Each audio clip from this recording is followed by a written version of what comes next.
¿Cómo están, queridos amigos? Qué gusto saludarlos como siempre. Hoy tenemos una historia común, fea pero común. Esta es la historia de Conchita. Conchita es una señora que vivió, nació y creció en una familia numerosa de clase media. El dinero siempre era un problema porque es papá, mamá y ellos son muchos hijos, creo que 10. Conchita crece trabajando de diferentes cosas porque no estudió nada específico, terminó la secundaria y se puso a trabajar porque no alcanzaba el dinero. Su papá trabajaba de empleado en una empresa y creo que era vigilante o alguna cosa así. Su mamá no trabajaba, hacía lo que sucede mucho, vende cosas por catálogo. Entonces, ahí crece Conchita. Y muy chica, ella empieza como a quererse ir de esa casa, pues hay muchos problemas. Entre todos, que son muchos, viven en una casa pero pequeña, y entonces el hacinamiento también crea mucha tensión. Entonces ella conoce a un sujeto, se casa con él, es otro empleado, pero el sujeto es alcohólico y muy mujeriego. Ella lo sabe desde antes de casarse, pero con tal de irse de esa casa, ella se casa con él y empiezan los problemas. Hagan de cuenta que trasladó desde su casa ahora a ella con ese señor, que es una persona muy irresponsable. El dinero se lo gasta en bebidas y así medio da y así. Conchita también tiene que vender cosas para tener para el gasto. Entonces, llega el momento en que este señor se va y deja a Conchita con 2 hijas.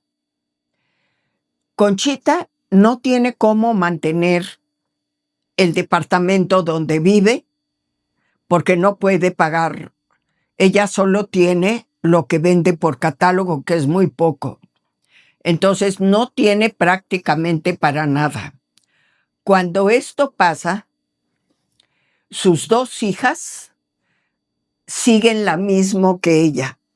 Una ya se fue a vivir con un sujeto y la otra se fue a vivir con unas amigas.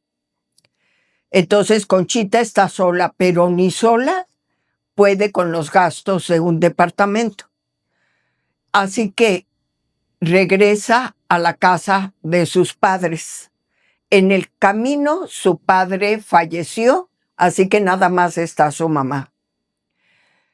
Sus papás a Conchita es a la hija que más han ayudado porque aunque estaba casada, iba a comer a la casa de sus papás porque no le dejó dinero, iba a pedirle a su papá para los útiles de sus hijas, así. Entonces la mamá de Conchita, que ahora está sola, pues le dice que sí, está bien, se va a vivir a la casa de su mamá y su mamá la mantiene de todo. Come, desayuna, cena, vive ahí, no paga absolutamente nada, no solo eso. La mamá le da dinero para transportes para que, según ella, va a buscar trabajo. Que pasa el tiempo y nunca encuentra. Entonces así sigue por años viviendo en la casa de su mamá, pidiéndole a su mamá para todo. su mamá tiene pues una pensión que no es muy grande, tiene una pensión que le da el gobierno, antes era menor, y una pensión que dejó su esposo por su trabajo, que también es poca. Pero tiene dinero la señora y ella sigue vendiendo, entonces Conchita le pide para todo. Entonces, un día hacen una reunión en la casa de la señora con los otros hermanos, no van todos, pero van otros hermanos. Y entonces Conchita, delante de su mamá, que ya es una señora mayor, como de 85 años, está sentada ahí.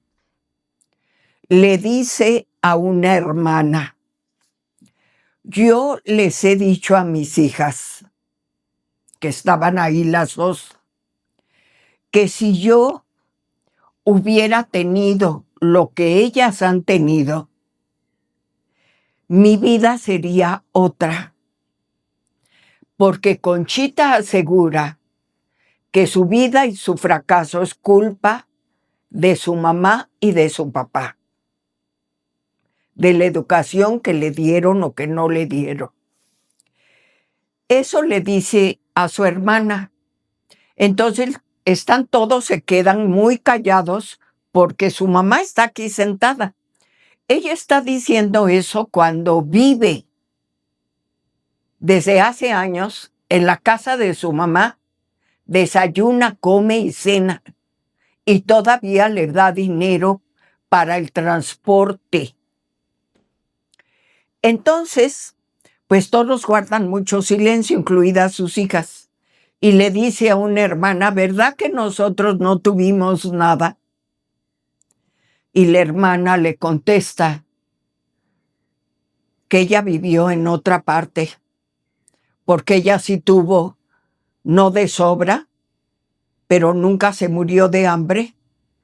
Siempre los Reyes Magos, Santa Claus, nosotros sí tuvimos lo indispensable. O sea que no sé con qué familia tú viviste. Entonces ya ella se calla. Termina la reunión, etcétera. Ella tiene una hija que se llama Irma, que es la que me contacta a mí. Irma, por recomendación de otras personas, hace una cita conmigo y habla conmigo porque tiene muchos problemas con su mamá, porque a ella también le pide dinero. Y a la señora le pasan 200 cosas. Nada de lo que intenta hacer le sale, todo le sale mal, y toda su justificación es que ella está en esas circunstancias por culpa de sus papás. Entonces, Irma, que es su hija, la invita a su mamá a venir a terapia, pero la mamá, aunque un médico que fue a ver y demás ya le han dicho que necesita ir al psiquiatra, la señora no quiere. No quiso, obvio, venir conmigo. Entonces Irma sigue. Entonces Irma está cansada de que su mamá todo el tiempo está en problemas, todo el tiempo hace cosas poco razonables, como que no piensa, extravagantes. Entonces, ella nunca entendió que tiene que atenderse.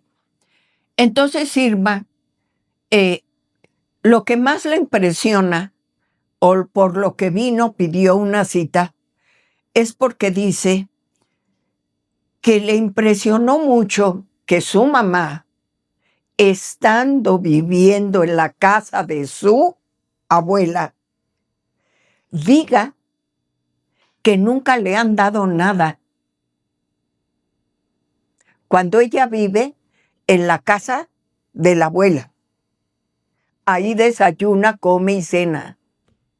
Entonces, Irma, muy impresionada, dice que no comprende cómo su mamá puede decir eso delante de su abuela, que es una anciana, y la abuela no dice nada. Nadie dijo nada. Pero Irma tiene mucho problema, muchos traumas, porque su mamá todo el tiempo está metida en problemas. A ver, ¿cuál es lo que es historias de lugares comunes? ¿Qué es común aquí? Común es algo que ya dije en un video, en el podcast, que lo que es muy común y un problema para la mayoría de los seres humanos es el autoengaño. ¿Cómo es posible que una persona justifique todas las atrocidades que has hecho en su vida culpando a sus papás y diciéndolo en público, además, sin tener la mano más mínima empatía por su mamá que está ahí sentada cuando vive en la casa de su mamá? Entonces, impresionante. ¿Qué tenemos que cuidar nosotros? Eso. Uno, parar de culpar a nuestros padres de lo que nosotros no hemos hecho. Parar de justificarnos de que algo que pasó, por eso yo hago un desastre. Dos, el autoengaño de que no necesito ir a terapia. Todos necesitamos ir a terapia, averiguar qué estoy haciendo y por qué y para qué lo hago. Y tres, no inculpar, no tratar de decirle a una hija mía que ha vivido con muchos problemas que ella tiene una buena vida, que tuvo con ella una buena vida. Entonces está impresionante. El autoengaño en todo. Aunque esto es una muestra un poco exagerada, pero muchísima gente se la pasa justificándose por culpa de lo que me enseñaron, yo soy así. Bueno, queridos amigos, pensemos y reflexionemos, no demos por sentado, no, yo para nada. Pensemos y reflexionemos en que todo lo que ocurre en nuestra vida es de nuestra autoría. Bueno, los quiero muchísimo. Les mando besos.